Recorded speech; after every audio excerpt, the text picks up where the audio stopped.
Hi guys, welcome back to another video. Today I'm in this 2021 Toyota Yaris. The Yaris has been around since 1999 in the UK and it's been a firm favourite ever since. This particular generation is the fourth generation that came out in 2020 and it really has tried to take the fight to its competitors like the Ford Fiesta and the Volkswagen Polo, with its main selling point being its incredibly efficient new hybrid engine. Apart from the GR Yaris, every Yaris now comes with a 1.5 litre hybrid engine. It's the only option on the range.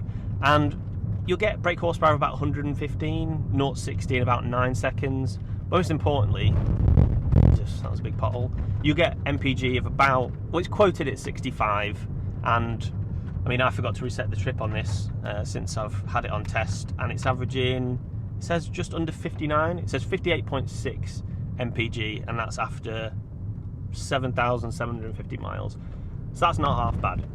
Moving on to the looks of the car, I think Toyota have done a great job with the design of this. It's sporty, aggressive looking. I'm not a massive fan of the silver paint, to be honest. I think if I was going to get one, I'd get one in a charcoal grey or a black, and that mixed in with the rear end look, I think you've got a good looking car there. My only gripe is the carbon fibre fake trim they've used.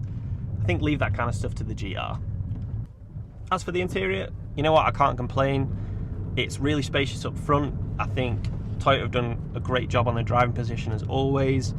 It's really generously equipped actually. I was kind of shocked when I first got into it. So you've got a partially digital dash, you've got infotainment system with Apple CarPlay and Android Auto, you've got auto dimming lights, you've got partial electric windows up front but not in the back unfortunately, you've got automatic wipers, you've got radar cruise control.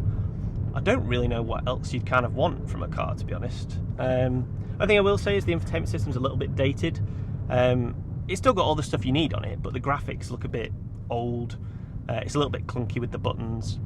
And I don't know if it's me, but from the angle I'm looking at, it looks like it's slightly off-center and aiming at the passenger, which is a little bit off-putting because you get a kind of lot of glare from this side and the rear window.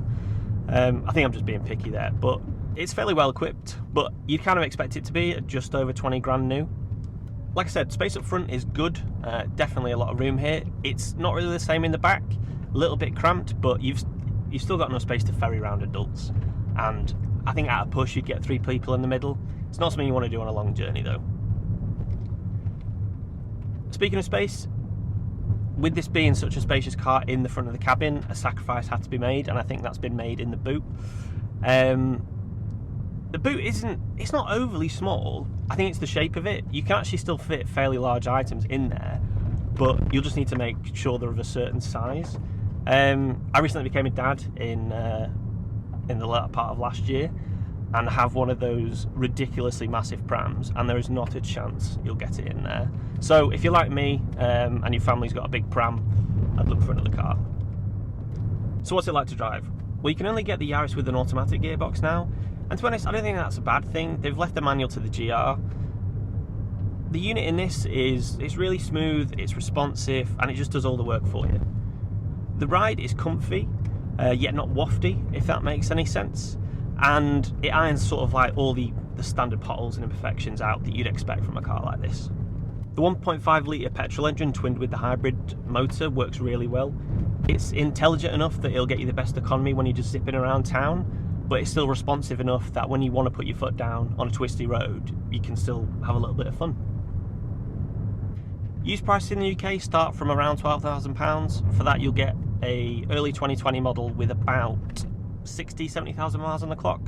If you spend a little bit more, sub £14,000, you'll easily get one with about 40,000 miles. Now, reliability, I don't think you're going to have too much to worry about. Toyota have been making these hybrid engines for years now. They know what they're doing. And I think there's a couple of recalls on these, so just make sure they've been done by the dealer or the last person who owned it. Look for one with a really good service history, make sure it's been looked after, and just make sure you do a car history check. That's literally my top tip, just do it. It's really obvious advice, but you'd be shocked at how many people don't do it. So there you go guys, that was a quick whistle-stop tour of the 4th generation Toyota Yaris. Hope you found the video useful. If you've got any queries or questions, drop them in the comments below and I'll get back to you. And yeah, I'll catch you in the next one. Cheers guys.